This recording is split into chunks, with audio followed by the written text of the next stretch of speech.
नमस्कार, आप देख रहे हैं आई इंडिया और मैं हूं डॉक्टर पंकज सिंह गौर। और हमारे स्टूडियो में आज खास मेहमान आए हुए हैं। आप सभी का फिर से एक बार परिचय कराते हैं। विश्व के सर्वश्रेष्ठ भविष्य वक्ता स्वामी अंक शास्त्री मृदुल जी, आपका बहुत बहुत स्वागत है। स्वामी जी, आपसे जानना चाहेंगे कि हर कोई जानना चाह रहा है, भारत ही नहीं, इंडिया ही नहीं, बल्कि पूरे विश्व की नज़रें इस बात को लेकर बनी हुई हैं कि प्रधानमंत्री नरेंद्र मोदी तीसरी बार प्रधानमंत्री बनेंगे या नहीं बनेंगे। चूँकि हर कोई जानना चाह रहा है और ऐसे में आपने पूर्व में जितनी भी भविष्यवाणियाँ की हैं, 2014 लोकसभा चुनाव हो या फिर 2011 में जब वर्ल्ड कप हुआ तो उस दौरान की जो भविष्यवाणी हो वो सब सच साबित हुई है। तो फिर से एक बार आपसे जानने का प्रयास करेंगे कि आपकी भविष्यवाणी क्या है। प्रधानमंत्री नरेंद्र मोदी क्या तीसरी बार देश के प्रधानमंत्री बनेंगे या नहीं बनेंगे? स्वामी जी। आई इंडिया के दर्शकों का स्वागत है। 2024 का जो लोकसभा चुनाव भारत देश में होने वाला है आगे चल के, उससे पहले जो चुनाव 2019 में हुआ था उसमें भारतीय जनता पार्टी ने एनडीए गठबंधन के साथ में 353 सीटों को पाकर प्रचंड बहुमत पाया था। लेकिन अब उसमें कुछ सीटों में गिरावट आई है। लगभग 30 से 40% सीटों में गिरावट नक्षत्रों के हिसाब से देखने को मिल रही है।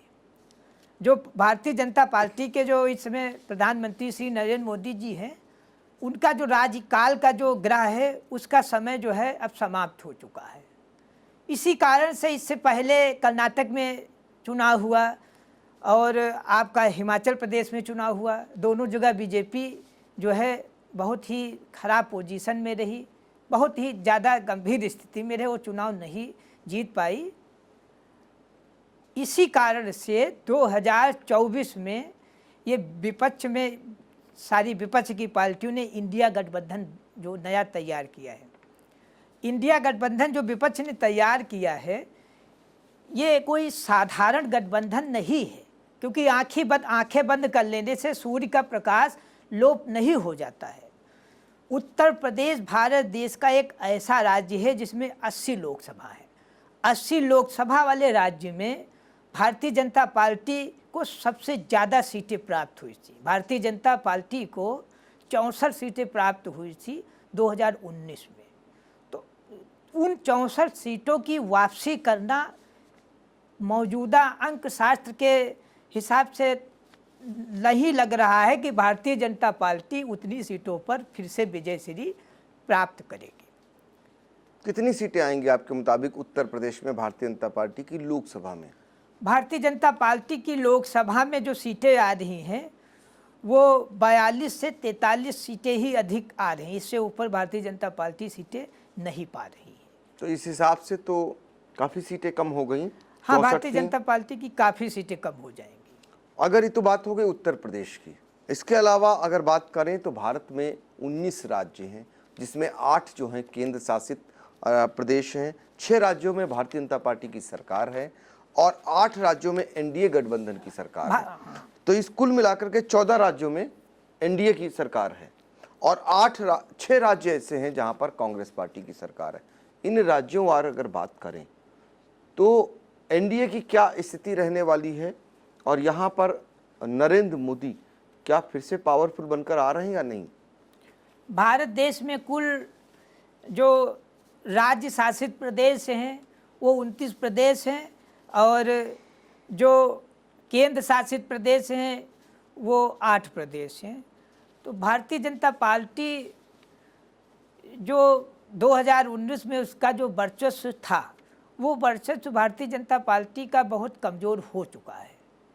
10 साल की श्री नरेंद्र मोदी जी की जो चुनावी जो सभाएं रहीं, जो चुनावी एजेंडे चले, जो वादे चले, उन वादों में पूरी तरह से जनता संतुष्ट नहीं है। एक ग्रोह की स्थिति खराब चल रही है, दूसरी जनता जो है वो संतुष्ट नहीं है। तो कुल मिलाकर ये देखा जा रहा है कि प्रधानमंत्री श्री नरेंद्र मोदी जी 2024 में अपने दम पर सरकार बनाने में सक्षम लग नहीं रहे। जो 303 सीटें भारतीय जनता पार्टी को मिली थी, उन सीटों में 100 से अधिक भारतीय जनता पार्टी की पेवर सीटें घट रही हैं। तो अब आपके मुताबिक कितनी सीटें एनडीए को मिलने जा रही हैं और कितनी सीटें इंडिया को मिलने जा रही हैं? एनडीए जो है वो 235 से ऊपर सीटें फिलहाल 2024 के लोकसभा चुनाव में पाने वाला लग नहीं रहा है, क्योंकि एनडीए के जो नक्षत्र हैं उसमें समस्याएं ज़्यादा हैं। नीतीश कुमार जी पार्टी से अलग हो गए, एनडीए से शिवसेना अलग हो गई और कई राज्यों की पार्टी जो है वो अलग हो गई। तो अकेले दम पर बीजेपी, कई ऐसे राज्य भारत के हैं जहां पर बीजेपी का अस्तित्व कम है। क्षेत्रीय दलों का, जो वहाँ की क्षेत्रीय पार्टियां हैं, उनका अस्तित्व ज़्यादा है। बिहार में इंडिया ने 40 सीटों में 39 सीटों का प्रचंड बहुमत प्राप्त किया था। अब बिहार की जो स्थिति बन रही है तो वहाँ पर बीजेपी 15 सीट के अंदर ही सिमट रही है, ऊपर नहीं बढ़ पा रही है। कर्नाटक में 26 सीट, लोकसभा की 28 सीटें हैं। 28 सीटों में बीजेपी ने 26 सीटें पेवर अकेले दम पर प्राप्त किया था। अब कर्नाटक में बीजेपी 15 सीटों के अंदर ही सिमट रही है, वहाँ भी बीजेपी जो है ऊपर नहीं जा रही है। बीजेपी दिल्ली में 7 सीटें बीजेपी ने पाया था, उसमें भी बीजेपी की गिरावट हो रही है। हरियाणा में 10 की 10 पाया था, उसमें भी गिरावट हो रही है। बीजेपी को गुजरात में जो 26 सीटें मिली थी वो भी पूरी वापस बीजेपी नहीं कर पा रही है। मध्य प्रदेश में 29 में 28 सीटें बीजेपी ने पाया था। मध्य प्रदेश में बीजेपी लगभग 8 से 10 सीटें घट रही है। राजस्थान में बीजेपी ने 25 में 24 सीटें पाया था, तो बीजेपी राजस्थान में भी लगभग आधी सीटें घट रही है। छत्तीसगढ़ में बीजेपी भी सीटें घट रही है। बंगाल में भी बीजेपी सीटें घट रही है। कई राज्य भारत के हैं जहां पर बीजेपी ने सबसे ज़्यादा प्रदर्शन अच्छा किया था, वहां पर बीजेपी बहुत कमज़ोर हालत में है।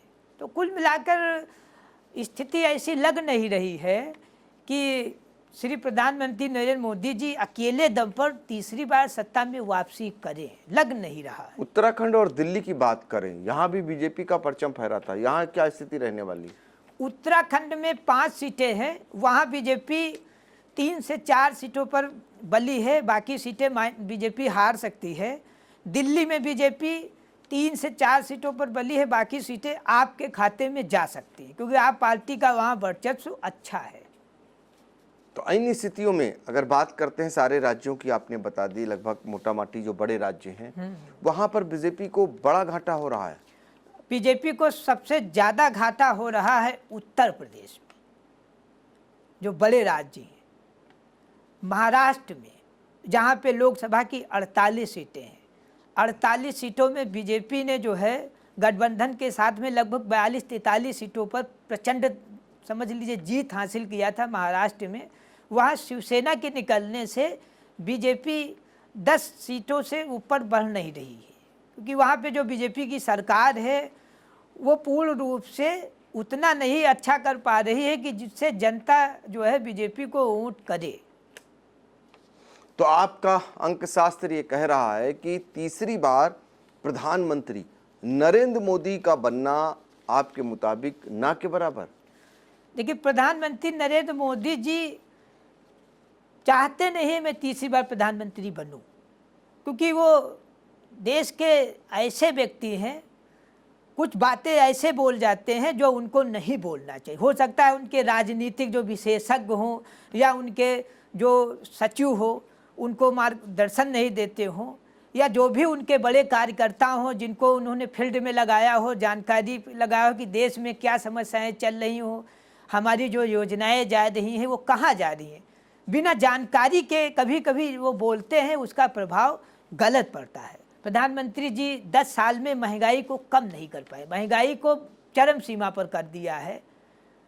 पेट्रोल डीजल के दाम बढ़ गए, गैस सिलेंडर के दाम बढ़ गए। बहुत सी ऐसी जनता है जो गैस सिलेंडर भरवा नहीं पा रही है। प्रधानमंत्री जी ने जो उज्ज्वला योजना चलाई है, उज्ज्वला योजना के सिलेंडर बहुत लोग हैं जो आज भी नहीं भरवा पा रहे हैं। सिलेंडर के दाम जैसे इन्होंने उज्ज्वला योजना पे 400 रुपये कम किए थे, तो आपको सिलेंडर के दाम जो है, जो उज्ज्वला योजना वाले थे उनको सबको फ्री कर देना चाहिए।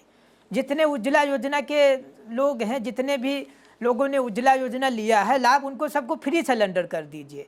और जो ये आम पब्लिक के लिए जो सिलेंडर है उसको आप ज़्यादा से ज़्यादा 500 रुपये का जो है सिलेंडर कर दीजिए, क्योंकि जब आप बैठे थे तब सिलेंडर इतना महंगा नहीं था। देखिए, आपको वोट गरीब आदमी ही देगा, और आपका वोट ज़्यादातर गांव से मिलता है, और गांव में जो है बहुत समस्याएं हैं।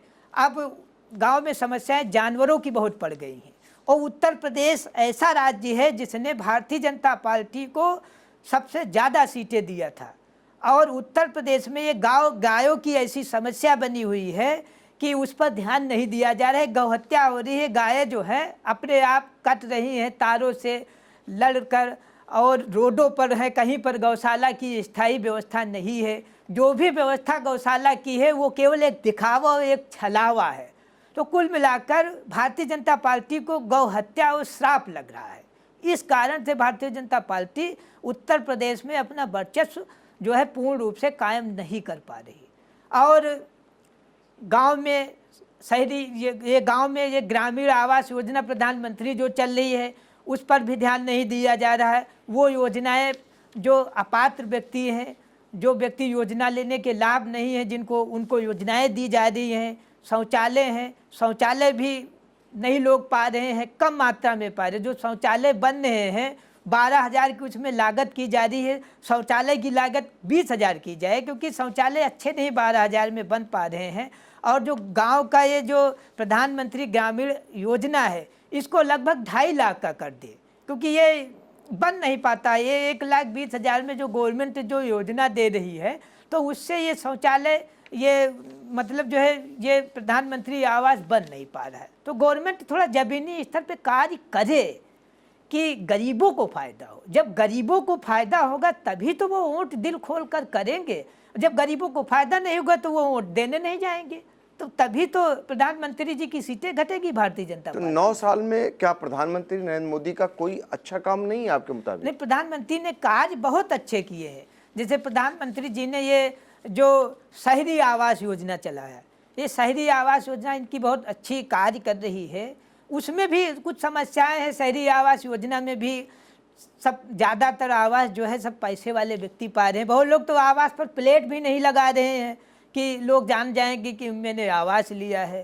कार्य इन्होंने अच्छे किए हैं प्रधानमंत्री जी ने, लेकिन समस्या ये है कि आपके कार्य गरीबों तक पूर्ण रूप से पहुंच नहीं पा रहे। जैसे पेट्रोल और डीजल आपने इतना महंगा कर दिया।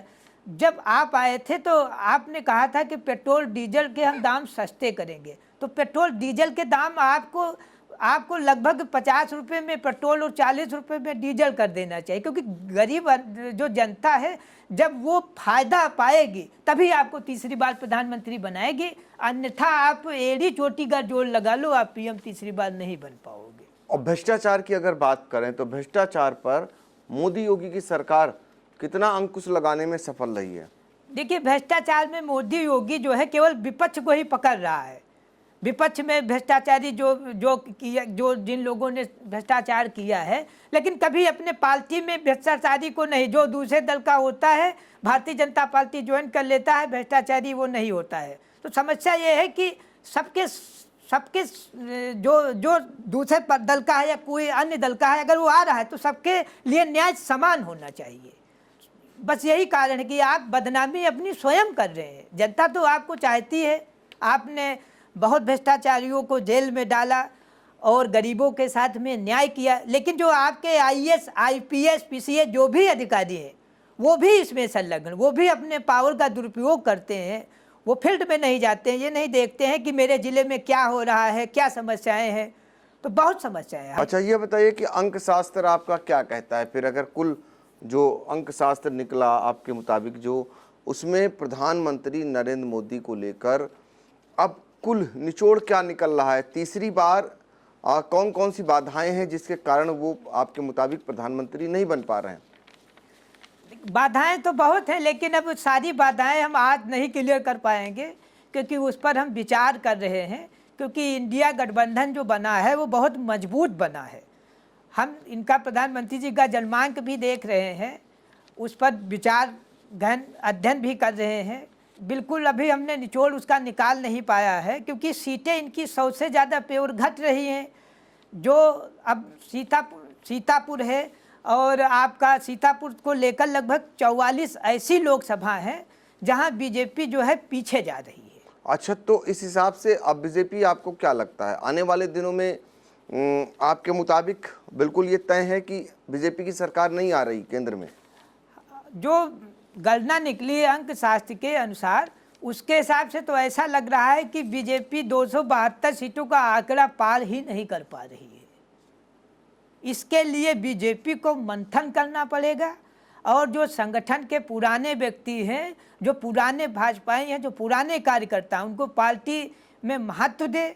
और लोकसभा के यूपी में लगभग 44 टिकट बीजेपी यूपी में केवल बदले, और पूरे भारत देश में 185 टिकट बदले, तब तो हो सकता है बीजेपी में कुछ चमत्कार हो जाए, अन्यथा चमत्कार होना तो कठिन लग रहा है। देखिए मृदुल राम जी, जिनका अंक शास्त्र केंद्र में सरकार किसकी बनेगी इस बार, इसको लेकर आपने आज बताया, और प्रधानमंत्री नरेंद्र मोदी तीसरी बार क्यों नहीं प्रधानमंत्री बन पा रहे हैं, इसकी कमियां बताई, और तमाम चीज़ें ऐसी उजागर की है जिसको लेकर भारतीय जनता पार्टी का ग्राफ गिरा है। अब ये देखना होगा कि आपकी ये भविष्यवाणी क्या फिर से 2014 और 2011 की तरह सच साबित होती है, या इसमें कहीं न कहीं बदलाव दिखता है, या ऐसा नहीं सच साबित होता है। इस पर नज़र आई इंडिया की फ़िलहाल बनी रहेगी। फिर हम मिलेंगे किसी नए एपिसोड के साथ, किसी नई जानकारी के साथ, और हम अब आपसे लगातार स्टेट वाइज हर राज्यवार भी आपसे बातचीत करेंगे, वहाँ के हालातों के बारे में जानेंगे। बहुत बारीकी जानकारी आप रखते हैं, अब देखना होगा ये बारीकी जानकारी आखिर आपकी जो अंक गणित है वो कितनी सच साबित होती है।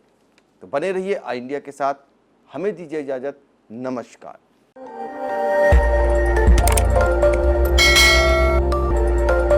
खबर आपकी, नजर हमारी, देखते रहिए आई इंडिया।